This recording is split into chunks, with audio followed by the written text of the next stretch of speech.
Michael?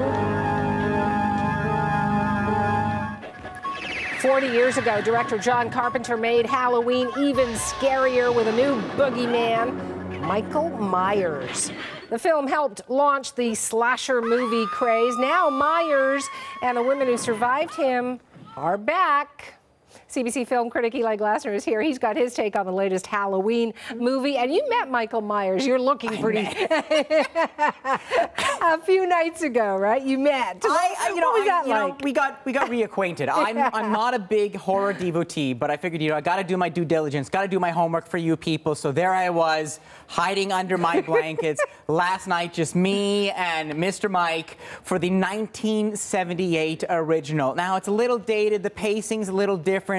From director John Carpenter, also did the music, and that's part of that monster magic, because instantly, let me play you a little bit for it now. Let's cue it up. Prepare yourself, folks.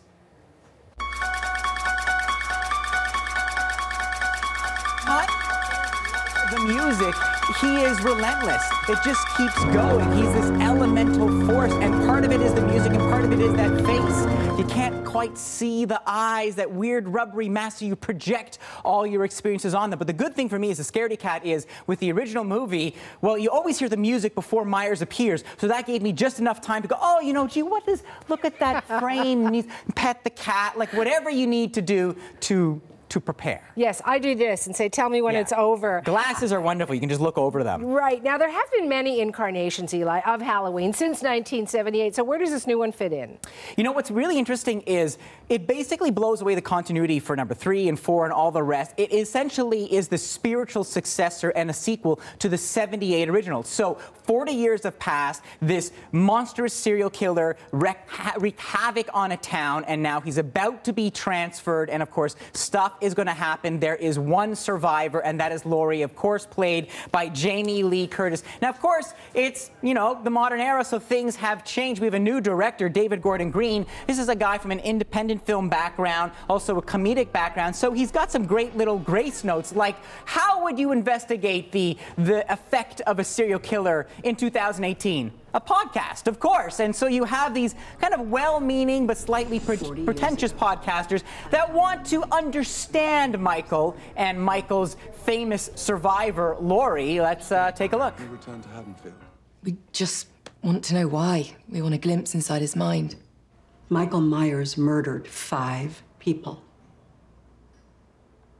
And he's a human being we need to understand. They're transferring him.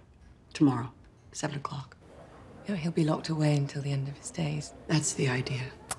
That is the idea, indeed, and that is the one, the only Jamie Lee Curtis as the one who survived, the one who endured, but you can see there she has been changed and has changed the life of the people that she raised. Her daughter, played by Judy Greer, her granddaughter. I mean, she's been waiting for the worst, and let's take a look at that effect. I mean, it took priority over your family. It cost you your family. If the way I raised your mother means that she hates me, but that she's prepared for the horrors of this world, then I can live with that. Curtis always gives you a little something extra, and she's so good here. Not the victim, certainly a survivor, someone who was strong, but you also see the effect, the burden, the weight that she's been carrying as she waits for the inevitable. And then, of course, Laurie was right. And how many times would I have said, tell me when it's over? The scare factor in this incarnation. It's scarier, it's bloodier, it's gorier, it's much more intense than the original. And so you won't be surprised to learn that there he is, Michael Myers. Stuff happens, he gets loose, and soon the residents of Haddonfield, I mean, I tell you to lock your doors, but it really doesn't matter. If he's going to have a meeting with you, he's going to have a meeting. Just like the original, Myers has some great little tricks up his sleeve. So does the director. Some great sequences, one with a babysitter, one with a guy who's standing outside near a motion sensor detector, so the lights go on when Myers moves, the lights go off, the lights go on, the lights go off. Very effective. But this is just a run-up to the relentless finale, where it's basically your 2 main characters facing off. Let's take a brief look, because that's all I can handle. Where's Ray? Michael's here. Get downstairs. Go, baby, go!